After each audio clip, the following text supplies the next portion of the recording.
Alright, I just stopped by the studio, got a board for my quick draw piece, and now I'm heading towards Los Angeles. 614 miles to Cedar City. That's the first leg of my trip today, and then it's about a little over 400 miles tomorrow into LA and down to San Dimas, which is near Ontario.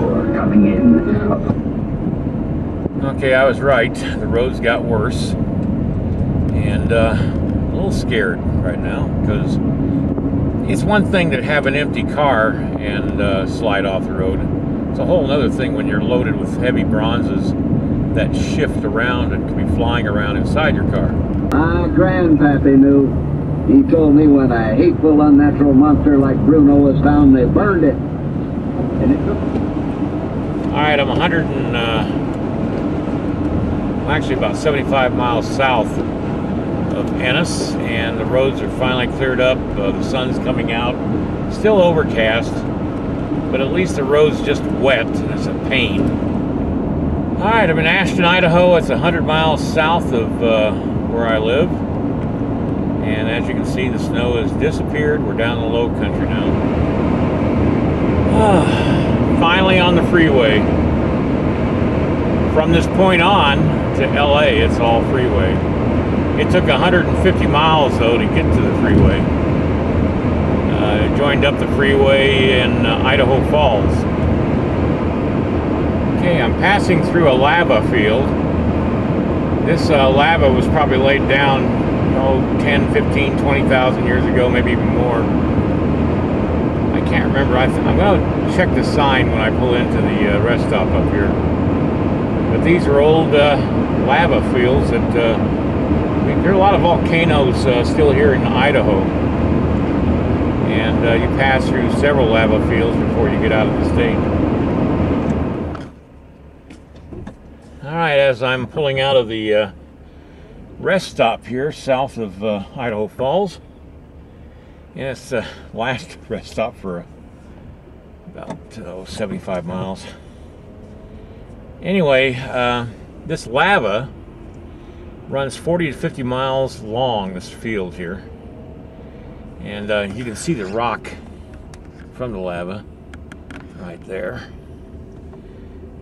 Now, anyway, what it says on the sign is several thousand years ago, fissures opened up in the earth, and this lava rock, or this lava, oozed up out of the fissures and caused this lava field. And there's several of them all over. Alright, this is Fort Hall, Idaho.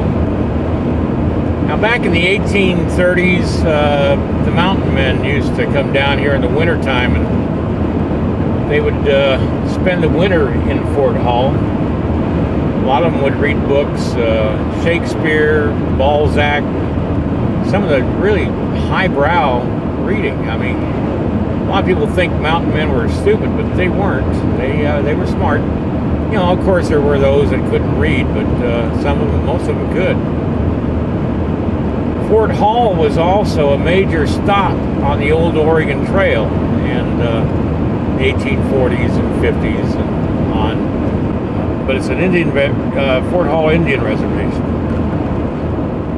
All right, just getting ready to come into Utah now. That's the Utah sign right there. Welcome to Utah. This is the northern border of Utah. 8% this year. Pork prices set to climb 6.5 to 7.5%. And fresh veggies expected to increase 4.5 to 5.5% in 2011, adding thousands of dollars to the grocery bills of average American families. Let's check out what it all means. Eric Bowling is live in our New York newsroom. All right, Eric, what does it mean when you at the mouth of that canyon used to be a Indian school. Young Indian children would be brought from the reservation to go to school over there. I remember when I was a little kid, I remember watching them march in formation to classes.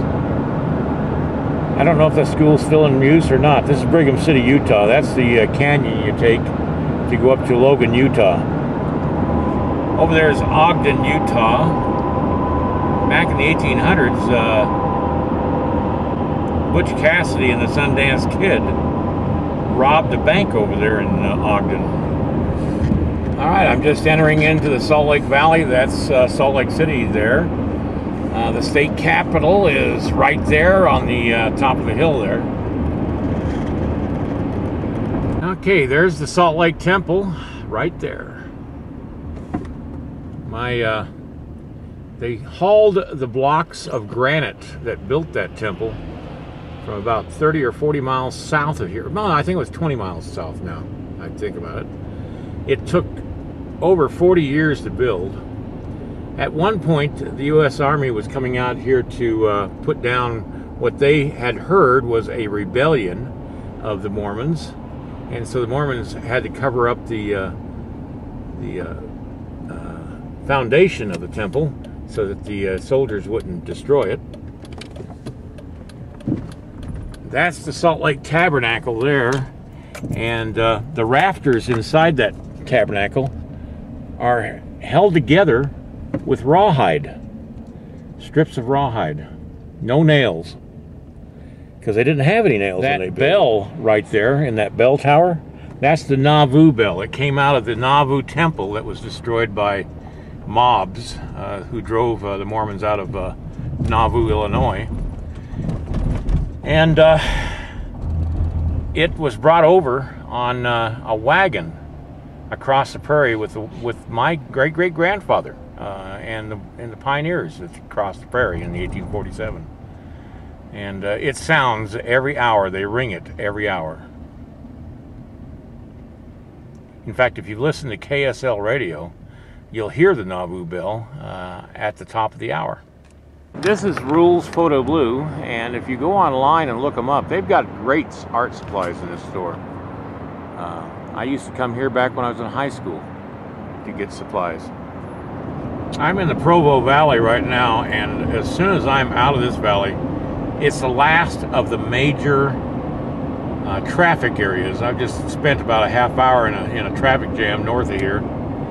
Once I get south of here, it's pretty clear until I get to Las Vegas. Then it gets crammed again, and then it's clear until I get to the El Cajon Canyon, I guess it is, going down into the LA basin, and then it'll be tough traffic all the way.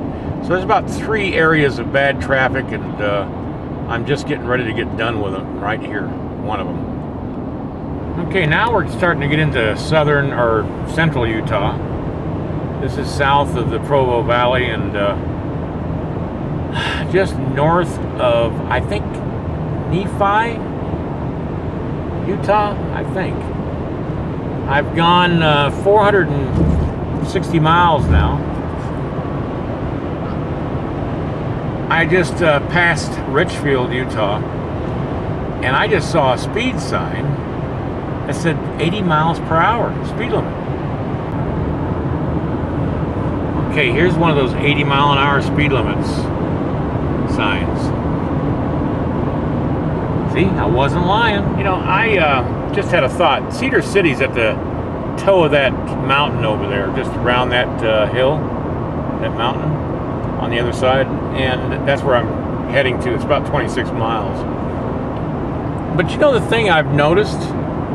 All the way from Montana, I haven't seen one RV, not one mobile home, not one trailer, nobody. And this is a road that has tons of them this time of year because they're going to Las Vegas or down south or something like that. They're on vacation or spring, whatever. But not a single one. And there really aren't. I'll be arriving in Cedar City in about another 30 minutes or so, and but I just had that observation, and I just thought, wow, that is really strange. That's going to hurt tourism if there aren't people out touring it. All right, good night, everybody. See you tomorrow.